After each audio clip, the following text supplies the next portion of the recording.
উনার নাম সৈয়দ আলী। উনি ইরানের খোমাইন শহরে জন্মগ্রহণ করেন, তাই তাকে আয়াতুল্লাহ আলী খোমেনি বলা হয়। উনি ইসলামী সর্বোচ্চ শিক্ষা অর্জন করেছেন ইরাক ও ইরানের বিখ্যাত মাদ্রাসা হতে।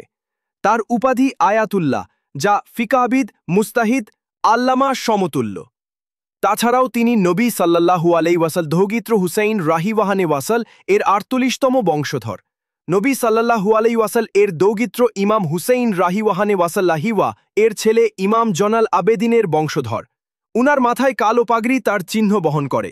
উনি শিয়া মাযহাবে প্রচলিত বেশ কিছু বিতর্কিত বিষয় সমাধান করে শিয়া ও সুন্নি মুসলমানদের মধ্যে ঐক্য তৈরি করতে ভালো কিছু ফতোয়া জারি করেছেন, যার মধ্যে রয়েছে সাহাবীদের গালি না দেয়া, মহরমে শরীর থেকে রক্ত না ঝরানো, সকল মাযহাবের মুসলিম একই মসজিদে নামাজ পড়ার তাগিদ ইত্যাদি, যা মুসলিম ভ্রাতৃত্ব প্রতিষ্ঠায় অনন্য অবদান হয়ে থাকবে।